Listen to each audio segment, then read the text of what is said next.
I grew up in Compton, California, yes. CPT in the house. That's right. My dad moved us to Compton to give us a better life. He heard Compton was known for its violins. No, es que aquí la música es de las buenas. It was known for its violence. We figured it out after they broke into our house 4 times. That's right. By the 4th time, my dad was like, that's it.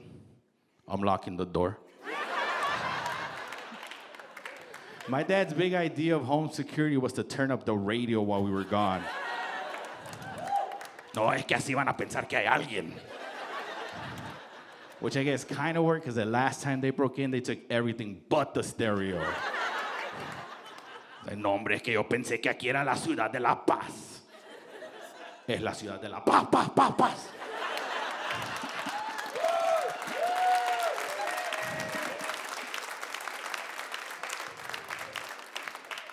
We moved to Compton the day of the riots.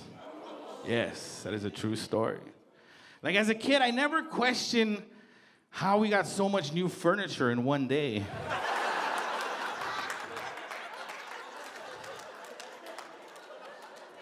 As an adult, I look back and I realize that my dad worked really, really hard for one day. I grew up on gangster rap and cumbias. Yes. Yes. One of my favorite gangster rappers was Biggie. Yes. Yes.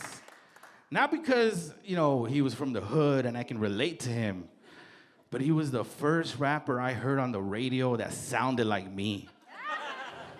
Winded.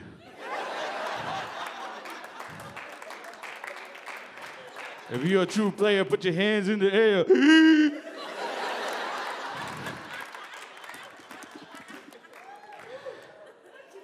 I grew up listening to Los Hermanos Flores, Alvaro Torres, yes, Aniceto Molina. Yes. As a kid, I would be dancing to it, right? Un peluquero se ganó la lotería. Now, as an adult, I listen to it, right? Se corta pelo, arriba y abajo, arriba y abajo.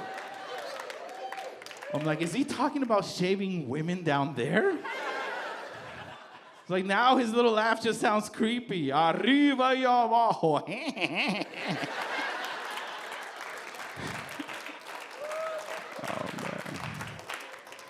Growing up in Compton, most of my friends were black and Mexican, yes. I remember asking one of my black friends over for pupusas and Trenton. He was like, man, your mom's pupusies are delicious. I was like, I invited you for pupusas. Growing up, I didn't understand why my Mexican friends had goats as pets. Then I realized they made birria out of Juanito's goat.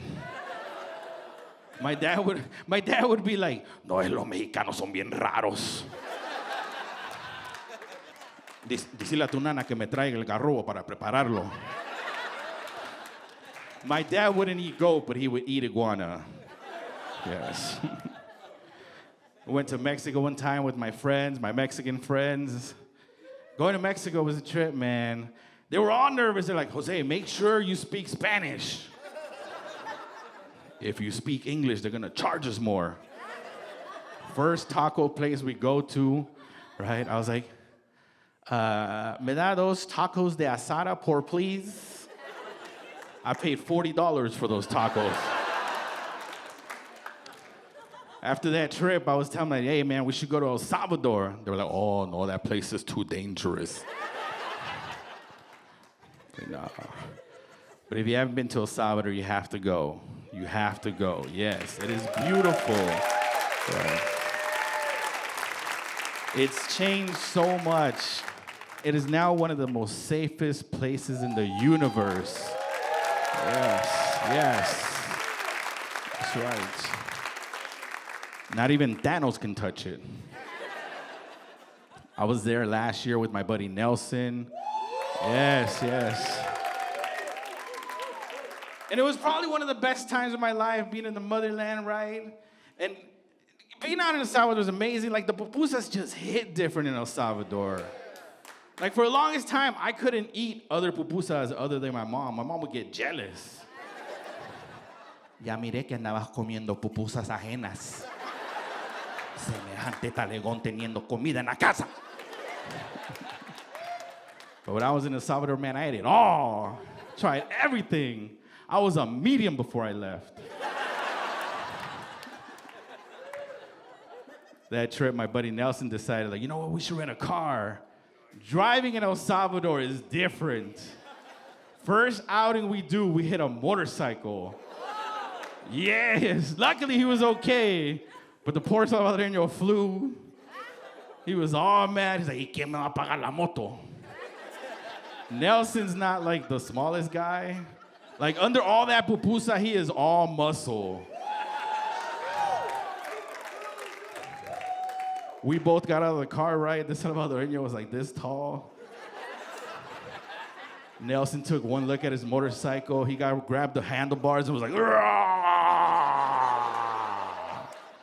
bent it back in place. This Salvadoreño was like, no, pues mil disculpas que me pegaron, ¿verdad? Está bien. Bienvenidos al Salvador.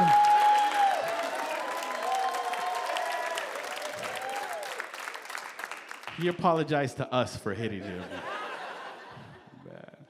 The craziest part was meeting Salvadorian white boys.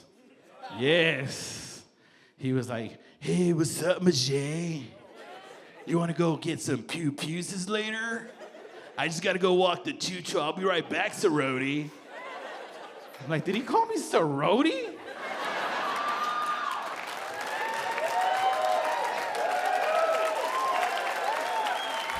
I am Salvadorian. It's important for me to say that because for a long time, I didn't like telling people I was Salvadorian. When you tell people you're Salvadorian, it's always followed by a bunch of questions. Oh, you're from El Salvador? What part of Mexico is that? Then you have to explain geography to people. It's like, no, it's a whole different country. Oh, you mean like Puerto Vallarta? Like, yes, exactly. Then I would get people that would say, oh, but you don't look Salvadorian. Then I have to explain to people that Salvadoreños, we don't always wear our pupusas, right? That's only for special occasions. Tell you, man, oh, man. I remember having to come out to my Mexican friends. I was like, hey, guys, I have something I need to tell you. I'm Salvadorian. They were like, oh, we know. We can smell the curtido on you. My Mexican friends would always out me to their families. They'd be like, oh, este es Jose. Es salvadoreño. I'm like, would you let them like me before you out me? Give me a chance. Come on, man. My name is Jose. Most Salvadorian men have names like Wilson, Nelson, Walter with a G. Me, Jose with an H. It's with an H because it's pronounced in French, Jose. I had a lady ask me one time, she was like, oh, Jose, that's such an interesting name. How do you say that in English? I was like, Jose. I like how people who hear my name, who speak Spanish, because they hear Jose, and they pronounce it Josai. And to me, that's the most funniest thing, because it sounds like an excited black lady saying my name. Hey, Jose. I see you, baby. As a Salvadoreño, I never understood the beef between Mexicans and Salvadoreños. I think it all started because Mexicans couldn't figure out how we got the meat inside the tortilla. They got as close as the quesadilla and said, fuck it, I give up, eh? Let's just call this shit a sope. And Salvadoreños, we try to copy Mexicans too. We try to make quesadilla, and we ended up with bread. Ah, la gran puchica, mira, me salió un pan. But if you think about it, if you really think about it, if Latinos were united, we would be unstoppable. Right. And you know what the secret is? Pupusa tacos. Tacos. Think about it. If we were really to unite those two forces, oh my God, that's it, game over. I told this to my dad, and he was like, uy, no, qué nombre más feo. Ya me viera yo. Putacos son los que te voy a dar yo. Oh, man. Latinos, if we were united, we need a better name, though, because this Latinx is not working.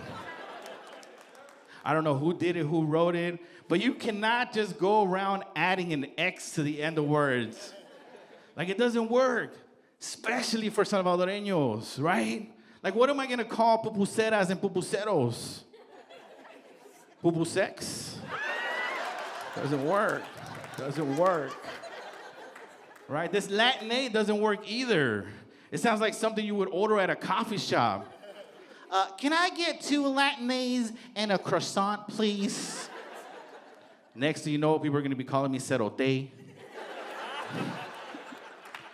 We need a word that defines us for who we are. I'm going to suggest a Salvadorian word. A Salvadorian word my grandma used to use. Cachimbones. Right, if you don't know what cachimbones means badass. And Latinos were badasses, right? That's right, that's right. Latinos, we add flavor to everything. Look at the tortilla. Before Salvadoreños, it was just a plain tortilla. Then we added pork belly, cheese, seasoning, loroco. Salvadoreños was like, let's call this a pupusa. Hondureños, they took a tortilla, made a baleada. You order at the wrong place, you'll get shot. Mexicans, right? Mexicans, they took the tortilla and made 300 different dishes. Yeah, tacos, tacos dorados, tacos de canasta, enchiladas, chilaquiles, tostadas. That's right. White people, they're still trying to figure out how to season the chicken.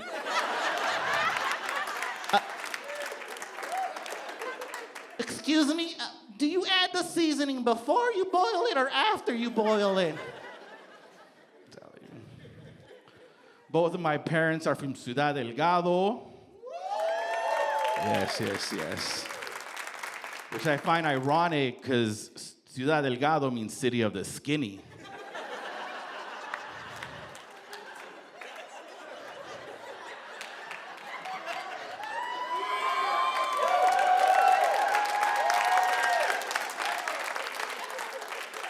I don't know if you know this, but there is nothing delgado about us. I grew up with my mom telling me, no andes comiendo en la calle porque hay comida en la casa. If you don't know what that means there's rice and beans at home. Rice and beans is a staple for every Latino household. For Salvadoreños, es casamiento. Casamiento con plátanos frito, queso duro blando, crema salvadoreña. Oh my God. That was every Saturday morning as a kid. Now as an adult, high cholesterol. Most people don't know this, but there's different ways of spelling it because we have different types of Salvadoreños. Yes. We have Salvadoran, right? R-A-N. That's the spelling my mom doesn't like because she says it sounds like we ran. She goes, we didn't run, we fled. Right. It's a civil war.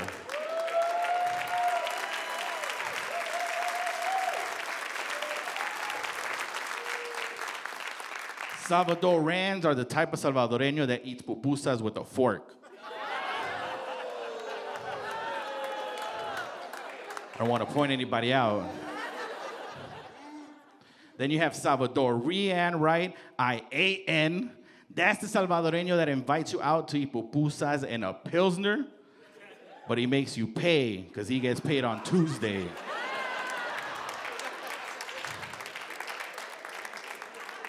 Right. Then we have Salvadorian, E-A-N. Yes, that's the Salvadoreño that went to ESL. Like he speaks English, but he's missing a few words. So he'll use sounds instead, right? He'll be like, "Beh."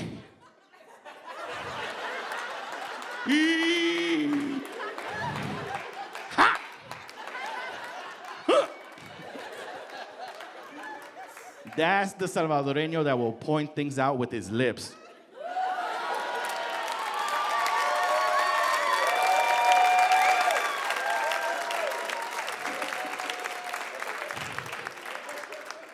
Then we have Salvis, right?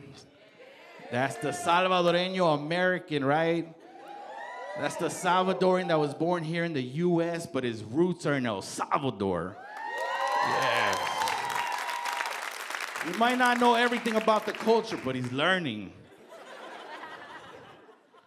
You know, you can always tell a Salvi because he'll say things like, yeah, my parents are from El Salvador, but I was born here. That's the type of Salvadoreño that will go back to the motherland and ask his tía for hot water. Oiga, tía, no me sale agua caliente. ¿Cuál botón le pucho?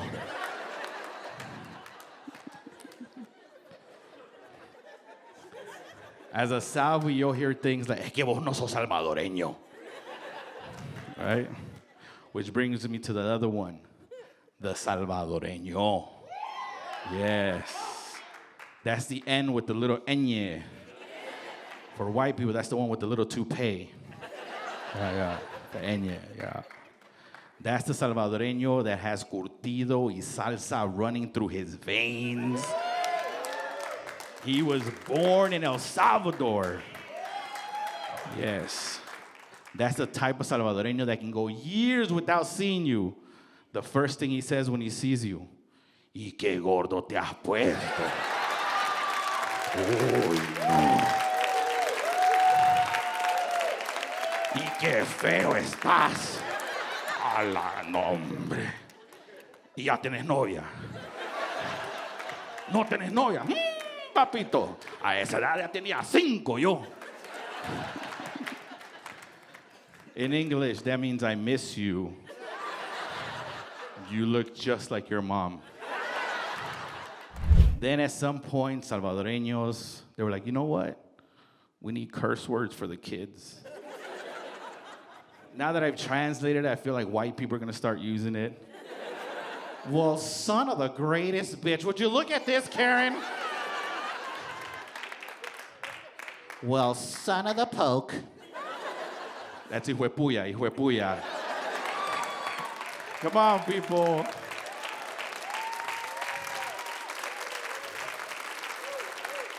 You gotta pay attention. We're gonna have a quiz later. I always tell people I'm trilingual. I speak Spanish, English, and Salvadoreño. That's right. We have so many unique words. That's right. One of my favorite Salvadorian words is maje. Yes, maje. Because you can use it so many ways, right? Like, you can, vení maje, quiero hablar con vos. Hey, buddy, come here, let me talk to you. right? The other way is, te dije que no seas maje. Don't be a dumbass. Most people don't know this, but it comes from royalty. Yeah, your majesty. Su majestad.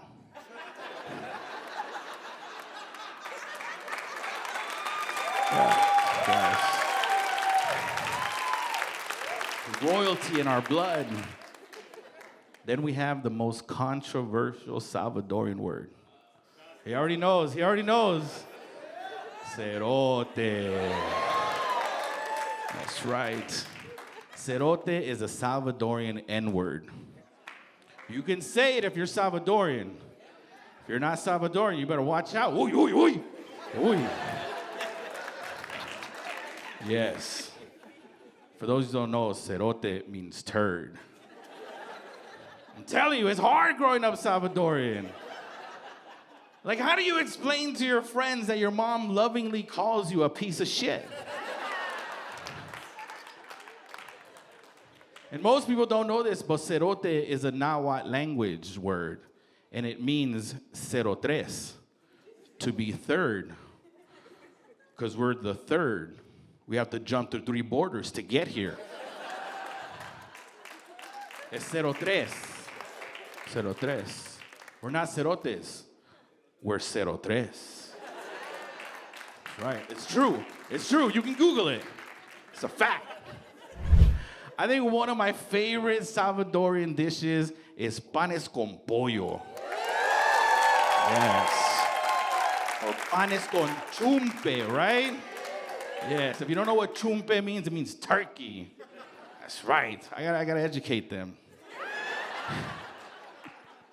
I think I love panes con pollo because every time I would see panes con pollo, that means Christmas was here. Yes. I'd be like, ¡ya llegaron los panes con pollo!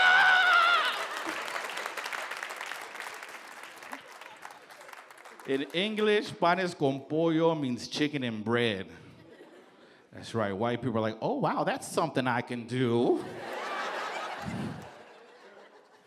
Panes con pollo is much more than chicken and bread, though. It is a good time with family, beautiful memories, loud parties, and more high cholesterol. One dish I never liked growing up was sopa de gallina con patas. Oh my God. It was traumatizing as a kid. For those who don't know, sopa de gallina con patas is chicken soup with the little legs in it.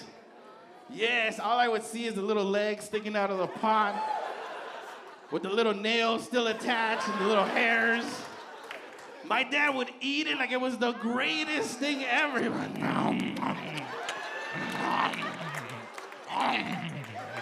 así es como agarré tu mamá.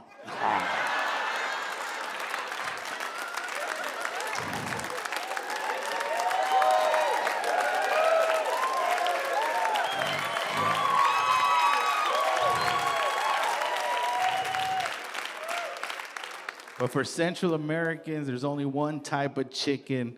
For Salvadoreños, right? That's the best. That's pollo campero. I'll tell you why. Central Americans will smuggle that into the U.S. like if it was drugs. If you've ever been on a flight from El Salvador and you smell that greasy aroma, that is pollo campero. My dad would talk about it like it was the greatest thing ever. He's like, first you get the chicken, then you bring in the queso, then you get the power. I'm like, relax, Tony Montana. And they sell it here in the U.S. Yes, and my dad's like, no, it's not the same. No es igual. No es igual.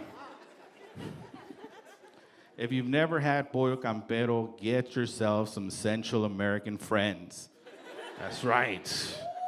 Because like my dad says, ese pollo de los buenos, ha! Ya tú sabes. Oh, man. Salvadorians, we're extra. We're extra, right? Even our bad words are extra.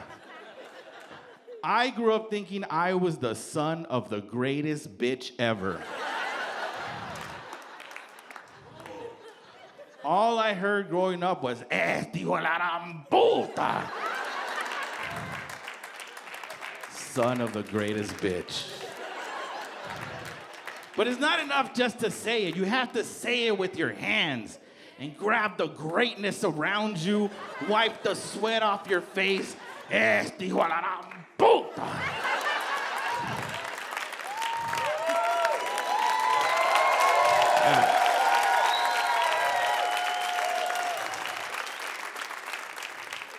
And we have different variations of it, because one was not enough. To the greatest damn. In Spanish, a la gran puchica. And you can't, that one you have to say with the Salvi finger snap. A la gran puchica.